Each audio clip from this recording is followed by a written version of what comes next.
गौरी की शादी बड़े धूमधाम से अनिकेत के साथ हुई थी। शादी को 2-3 दिन बीत गए थे और गौरी अब धीरे धीरे रसोई में हाथ आजमाना शुरू कर चुकी थी। मम्मी जी, क्या क्या बनाना है आप बता दीजिए, मैं बना देती हूँ। अरे गौरी बेटा, आज तुम्हारी पहली रसोई है ना। तुम चावल की खीर, वेजिटेबल पुलाव, दम बिरयानी और चावल के आटे की मिठाई बना लो। क्या? चावल के आटे की मिठाई? वो क्या होती है? मम्मी जी, मैंने तो आज तक नहीं खाई, और जब खाई नहीं तो बनाऊंगी कैसे? अरे बेटा, तू परेशान क्यों होती है?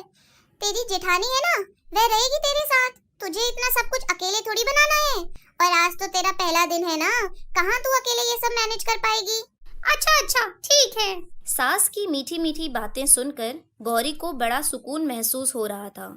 वह मन ही मन सोचती है, बिना बात के वह कंगना मुझे पहली रसोई के नाम पर डरा रही थी।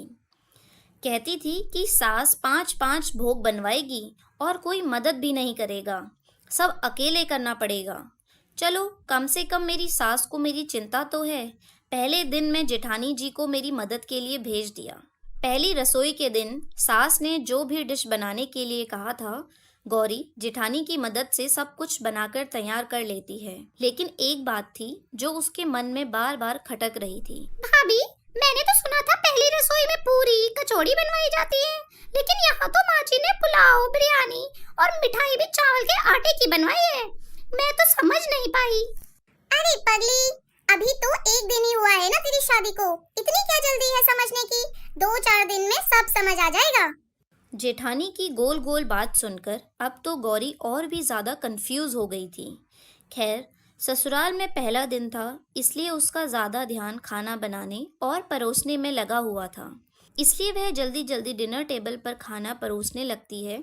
सबको गौरी की पहली रसोई का खाना बहुत पसंद आता है और घर में सभी लोग उंगलियां चट कर कर खाना खत्म कर देते हैं। अगले दिन के खाने में भी सास फिर से चावल और सब्जी बनाने के लिए कह देती है, जिसे गौरी अपनी जेठानी के साथ मिलकर रसोई में बनाती है। दूसरे दिन और फिर इस तरह 2-4 दिन और बीत जाते हैं। फिर से गौरी रसोई में आती है और सास के पास जाकर पूछती है, माँ जी, आज खाने में क्या बनेगा? बेटा एक काम कर, तू आज कद्दू और थोड़ी भिंडी की सब्जी बना लेना, और साथ में जीरे के छौंक लगाकर चावल भी बना देना। माँ जी, कद्दू और भिंडी की सब्जी के साथ चावल कौन खाएगा? आप शायद रोटी कहना चाह रही थी। वैसे भी 2 दिन हो गए घर में रोटी नहीं बनी है, आज सब्जी के साथ रोटी बना देती हूँ। अरे बेटा, रोटी खाने वाला कोई है ही नहीं, यहाँ पर तो सबको चावल ही खाने होते हैं। अब तुम चाहे दाल बनाओ या सब्जी। सास की बात गौरी को बहुत अटपटी लगी। दाल के साथ चावल वह भी खा लेती थी, लेकिन भिंडी, कद्दू, लौकी ऐसी सब्जियों के साथ उसने चावल कभी नहीं खाया था। लेकिन वह देख रही थी कि ससुराल में तो तीनों टाइम खाने में सिर्फ चावल ही बनता है, रोटी का तो कोई नाम ही नहीं लेता। अरे भाभी, चावल खा खाकर मैं तो एकदम बोर हो गई हूँ। इतना चावल कौन खाता है? 3 दिन हो गए, अब तो चावल के नाम से भूख ही मर जाती है मेरी। देखो, अभी तुम्हारी नई शादी है ना, इसलिए ऐसा लग रहा है। थोड़ा टाइम में आदत हो जाएगी। अच्छा सुनो, मम्मी जी ने कहा है आज सब्जी के साथ थोड़ी बहुत रोटियां भी बना लेना। रोटी का नाम सुनकर गौरी के चेहरे पर जैसे चमक आ गई थी। वह खुशी खुशी से आटा निकालकर उसे गूंदना शुरू कर देती है। भाभी, आटा कुछ अजीब सा लग रहा है। नहीं तो अजीब क्यों लगेगा? आटे जैसा ही तो आटा है। नहीं, आटे में कुछ अलग है। मेरे मायके में तो आटे का कलर और टेक्सचर दोनों ही अलग होते हैं। अच्छा, तू उसकी बात कर रही है? अरे वह गेहूं का आटा होता है ना, यह चावल का आटा है, यह तो ऐसा ही होता है। चावल के आटे की रोटी कौन खाता है भाभी? कौन का क्या मतलब? सब लोग खाते हैं, और आज से तुम भी यही खाओगी। मतलब बाकी टाइम तो हम चावल खा ही रहे हैं, अब जो रोटी खाएंगे वह भी चावल के आटे की? अरे राम। हाँ प्यारी देवरानी जी, खाली रोटी नहीं, पराठे, पूरी, मिठाई, यहाँ सब चावल के आटे से बनता है। तुम्हारी जानकारी के लिए बता दूं, हमारे घर में गेहूं का आटा नहीं है। माँ जी सिर्फ चावल ही खरीदती हैं, और यह चावल भी जो तुम देख रही हो, यह कोई मामूली चावल नहीं है। स्पेशल बिरयानी वाले चावल हैं, 1000 रुपए किलो, जो माँ जी MP से स्पेशल ऑर्डर करके मंगाती हैं। तभी तो पुलाव हो या बिरयानी, हर एक दाना 1 इंच लंबा और खिला खिला बनता है। अच्छा, वैसे भाभी, मुन्ने के दूध में बॉर्नवीटा के साथ आप ये सफेद सफेद क्या मिला के पिला रही हो? और क्या होगा, चावल का आटा है। माँ जी कहती हैं बच्चों को दूध में थोड़ा सा चावल का आटा मिलाकर पिलाओगे ना तो शरीर में ताकत रहती है, इसलिए मैं बॉर्नवीटा के साथ थोड़ा सा चावल का आटा मिला देती हूँ। बीमार होने पर भी आप लोग दवाई खाते हो या फिर मुट्ठी भर चावल का आटा फाक लेते हो? हद हो गई है अब तो। अरे ठीक है, बहुत लोग देखे हैं मैंने जिन्हें चावल पसंद होते हैं, लेकिन इस तरह दीवानों की तरह चावल खाने वाले कोई नहीं देखे। अगले दिन दरवाजे पर हालात निरंजन, बाबा कुछ लेने नहीं आया। बाबा को तो बस एक लोटा पानी की ज़रूरत है। पानी पिला दो बच्चा। बहुत भले लगते हो बेटा, लेकिन मैं तुम्हें बता दूं कि तुम्हारी कुंडली में सब कुछ सही नहीं चल रहा है बच्चा। कपड़े की दुकान करते हो ना तुम? हाँ बाबा, आपको कैसे पता? बाबा की दिव्य दृष्टि से कुछ नहीं बच सकता बच्चा। तुम्हारे कपड़े की दुकान का व्यापार बहुत बड़ी समस्या से जूझने वाला है। शनि और राहु तीसरे स्थान पर आ गए हैं। यह समझ लो कि अगर तुमने उपाय नहीं किया तो तुम्हारा चलता हुआ बिजनेस खत्म हो जाएगा।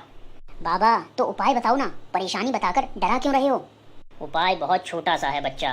तुम्हें अपनी पसंद की चीज़ का एक सप्ताह तक त्याग करना होगा। चावल बहुत पसंद है ना तुम्हें बच्चा? हाँ बाबा, पसंद तो है। आप तो बाकी बहुत अंतर्यामी हैं, बिन बताए सब जान जाते हैं। तो बस एक सप्ताह तक तुझे और तेरी परिवार को चावल की तरफ देखना भी नहीं है। जो यह कठिन उपाय एक सप्ताह तक तूने कर लिया तो समझो शनि आज तो क्या, आने वाले 7 सालों में भी तुम्हारी कुंडली की तरफ नहीं देख पाएगा। तुम्हारा ही नहीं, तुम्हारे परिवार में इसे उपाय को सबको करना होगा। तो बस एक सप्ताह तक तुझे और तेरी परिवार को। बाबा की बताई हुई बात सुनकर अब तो अनिकेत और उसके परिवार के बाकी लोग बड़ी गहरी चिंता में आ जाते हैं। बाबा तो मुझे बड़े ज्ञानी लग रहे थे। अरे देखो, मैं तो कहती हूँ ऐसा तो उन्होंने कोई उपाय बताया भी नहीं है जिसमें कोई 1-2 लाख का खर्चा होना हो।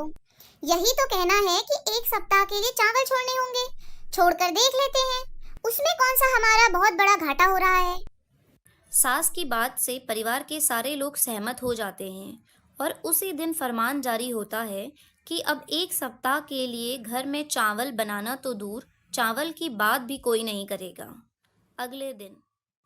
अरे गौरी, खाना बन गया क्या? हाँ, बैठिए ना, मैं बस लगाती हूँ। क्या है यह, तुमने सुबह भी नाश्ते में रोटी सब्जी बनाई थी, अब रात के खाने में भी फिर से रोटी सब्जी लाकर रख दी। तुम्हें पता है ना मेरा पेट नहीं भरता है रोटी खाकर। बाबा की कही हुई बात भूल गए ना? क्या बोला था बाबा ने? चावल के बारे में बात तक नहीं करनी है आपको।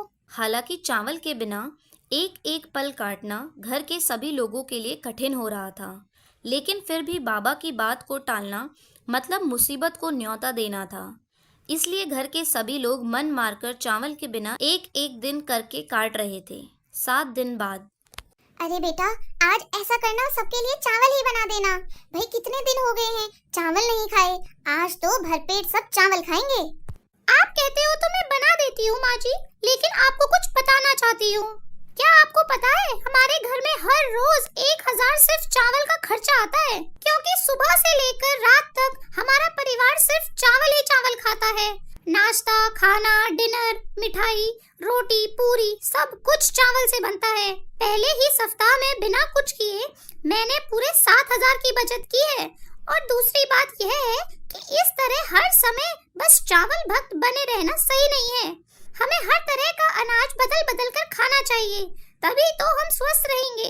आप ही देख लो, घर में कोई ऐसा नहीं है जिसका पेट ना निकला हो। सच्ची बेटा, बात तो तेरी ठीक है। तुम्हारे पापा भी अक्सर मुझसे गुस्से में बड़बड़ाते रहते हैं कि महीने का इतना खर्च कहाँ कर देती हूँ। माँ जी, आपको यह एहसास कराने के लिए ही मैंने वह नाटक रचा था। वह बाबा और कोई नहीं, मेरा भेजा हुआ आदमी था। जब भाभी ने मुझे बताया कि आप लोग 1000 रुपए किलो वाला चावल खाते हैं, तो मैंने एक एस्टिमेट निकाला और मुझे एहसास हुआ कि चावल खाने की वजह से हम कितनी फिजूल खर्ची करते हैं। अगर हम बाकी अनाज भी खाएंगे तो सस्ता भी पड़ेगा और सबकी सेहत भी अच्छी रहेगी। आप ही सोचिए, हम हर महीने कितने रुपये बचा सकते हैं। सही कह रही हो गौरी बहू तुम। अब से हम लोग सब कुछ खाएंगे, सिर्फ चावल पर डिपेंडेंट नहीं रहेंगे।